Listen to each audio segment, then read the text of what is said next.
साथियों, इस बार का यूपीएससी प्रीलिम्स का अगर आपने पेपर देखा हो ध्यान से, तो कई सवाल एनसीईआरटी से तो आए थे, लेकिन इसके अलावा कई सवाल फैक्चुअल भी आए थे। फैक्चुअल यानी डेटा रिलेटेड सवाल आए थे, जिसमें क्या होता है कि कई बार हमको दिमाग में बत्ती जलानी पड़ती है कि हमने ये चीज़ कहाँ पढ़ी थी, थोड़ा डिटेलिंग में होता है। और फैक्चुअल जो सवाल होते हैं, उनके जवाब ढूँढना काफ़ी मुश्किल होता है।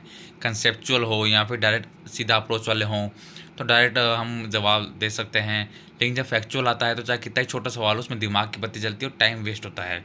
जैसे कि अभी कोई सवाल आया था कि कितने जो देश हैं, उनमें से जो समय रेखा है, तो वो कितनी सबसे ज़्यादा है। यूके, जर्मनी वगैरह का जो उदाहरण दिया रखा था कि समय रेखा जो होती है, उसकी संख्या किसमें ज़्यादा है, ऐसा कुछ रिलेटेड सवाल था।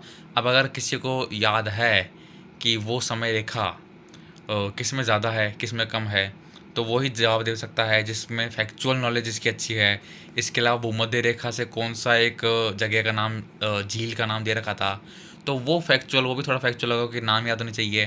तो ऐसे फैक्चुअल जब सवाल आते हैं, तो ये टाइम वेस्ट करते हैं। तो कोशिश कई बार एस्पिरेंट ये करते हैं, मैंने सुना भी है कि फैक्चुअल जो सवाल होते हैं, उनको छोड़ देते हैं, उनको एस्केप कर देते हैं और आगे की तरफ बढ़ते हैं, क्योंकि फैक्चुअल पर टाइम देना वेस्ट करने से अच्छा है कि आप आगे अटेम्प्ट कीजिए, क्या पता आगे सवाल कोई अच्छा आपका वेट कर रहा हो, तो फैक्चुअल को छोड़िए और आगे बढ़िए।